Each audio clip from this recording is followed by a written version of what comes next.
Let the madness begin. The Inland Northwest is sending not one, but two teams to the NCAA tournament. Both are playing close to home. Full coverage of Gonzaga and Eastern's trip to the big dance. And after major backlash from social media, what a rafting company is saying about plans to take visitors through the area devastated by the Oso mudslide. And the zombies are back, and they want you. Find out how you can be part of Z Nation this summer. Can't really wake up, though, if you're a zombie, right? No. Or how does or that you work? ever sleep. Just wondering what that was. Yeah, I don't know. We got to go to the dictionary and look up zombie definition. Good morning.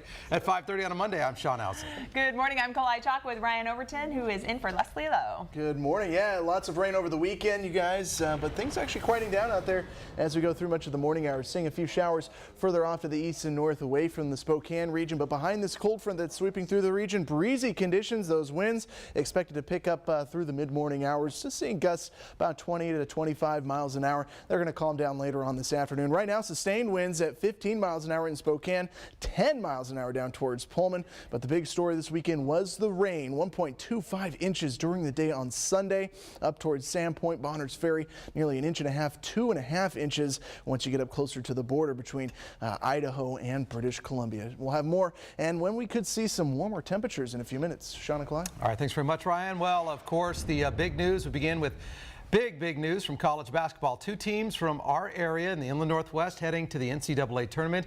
Gonzaga Bulldogs are a number 2 seed in the South region. And Eastern Eagles won the Big Sky tournament over the weekend. They've landed as a 13 seed in the South.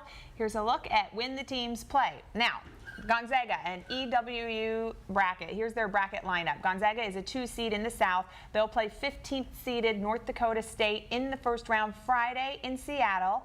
EWU is a 13th seed. They'll tip off against 4th seeded Georgetown Thursday in Portland. For Gonzaga, this is their 17th trip to the big dance. During Selection Sunday, Sam Adams met up with Gonzaga guard Gary Bell Jr. to find out what the team is doing to get ready for the big tournament. It looks great, you know. I'm not looking forward to, you know, any other teams, but we're looking at North Dakota State, and that's all we're looking at right now, getting ready for them.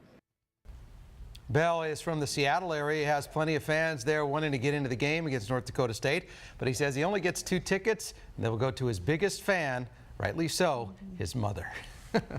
All right, turning to Eastern now. The Eags punched their ticket to the tournament with the win in the Big Sky tournament over the weekend. Only the second trip to the big dance for the Eastern Eagles. Take a look. This was Reese Court yesterday. Everyone's excited for Thursday when EWU takes on Georgetown. There you see the excitement. Now the game's in Portland. We caught up with head coach Jim Hayford after the announcement and asked him about his team's Big Sky championship and his plans for the weekend ahead. Yeah, it's just fantastic, and having all these people out here at Reese Court, it's just a lot of people who've been waiting to, you know, a good 10, 12 years since Ray Giacoletti was coaching here to be proud of the Eagles, and there's just a lot of Eagle pride, and it was really cool winning in Montana last night. I'm still thinking a lot about that. I'll move past. And he is a happy man this morning. Coach Hayford says the Eags are still focusing on taking this season one game at a time. Well, the Gonzaga women also had a pretty good season. They didn't win the WCC tournament, but could still have a few games left this season. Right, in just a few hours, we're going to find out if they're going dancing in March. Today is Selection Monday for women's basketball. We'll be keeping an eye on that all day long, and you can catch updates on SWX. The women are considered a bubble team right now. ESPN has them as an 11th seed playing in Corvallis, Oregon, but we'll have to wait and see for sure. We could also learn which teams could potentially be playing the tournament games here in Spokane. Selection Monday is at 4 today. All right. You don't want to miss out on the action, but you can't be there in person. Well, don't worry. KHQ and SWX sending crews to all of our team's games. We'll have you covered from start to finish. We can tell you we have huge contingencies of people going to Seattle and Portland for the games Thursday and Friday, and then they are with them as long as the teams stay in and win. And these teams are good. They can go far. Yeah, and what's exciting about it is that it is so close, so it's going to allow so many fans in this area to make it over too. It was interesting. Dick Vitale, obviously a huge college basketball analyst, well-known name, picks Gonzaga to play Kentucky in the final, in the championship game.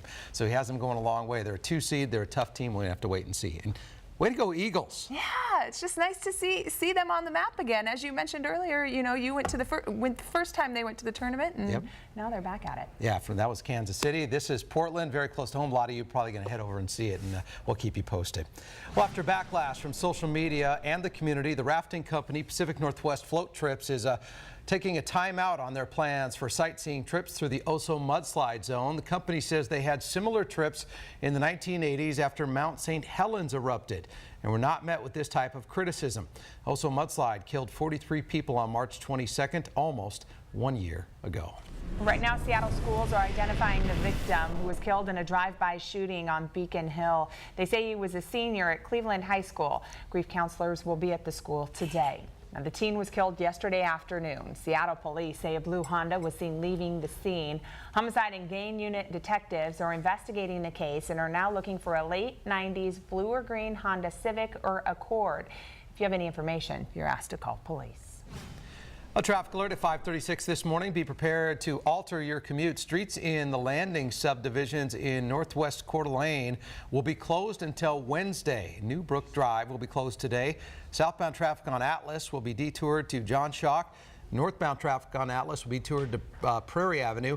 They say just follow the detour signs that are in place. Crews are finally ready to start clearing some of Washington's mountain passes as well. The Washington State Department of Transportation says work on the North Cascades Highway over Washington Pass will start today. That's expected to take a month to clear the road, which usually doesn't open until May. The Department of Transportation says work is underway to clear Chinook Pass on State Route 410 and Cayuse Pass on State Route 123. Chinook could be open as soon as March 27th, Cayuse April 3rd, all with historically early opening dates. The warehouse that is now headquarters for the General Amusement Company just off East Sprague will soon be torn down, and a planned pedestrian and bicycle bridge connecting Washington State University's growing Spokane campus to the East Sprague area will replace it. About $200 million has already been spent on the campus over the past several years, but the largest phase so far is just beginning. WSU's Board of Regents has approved a plan that calls for an estimated $300 million or more to be spent over the next decade, expanding academic, clinical, and research facilities at the nearly 50-acre Spokane campus. The University of Idaho appointed a new provost who will take over June 1st. John M. Wyneck was previously the provost at Virginia Commonwealth. His responsibilities will include the general direction of all academic programs and instructional services on the Moscow campus. He'll also oversee the school's statewide academic outreach and research initiatives. Well, some days would you like to just know how you're doing as a parent? What if you were to receive a parent report card like your kids get at school?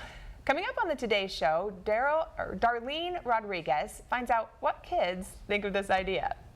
We wanted to give you a parent report card, the chance for you to grade your parents on how good a job they're doing. Well, I thought, yay, I get a chance to tell my parents how bad they're doing or how good they're doing, like, depending on what the subject was. The things that they're doing bad, we should probably tell them that they need to improve on it. Like what?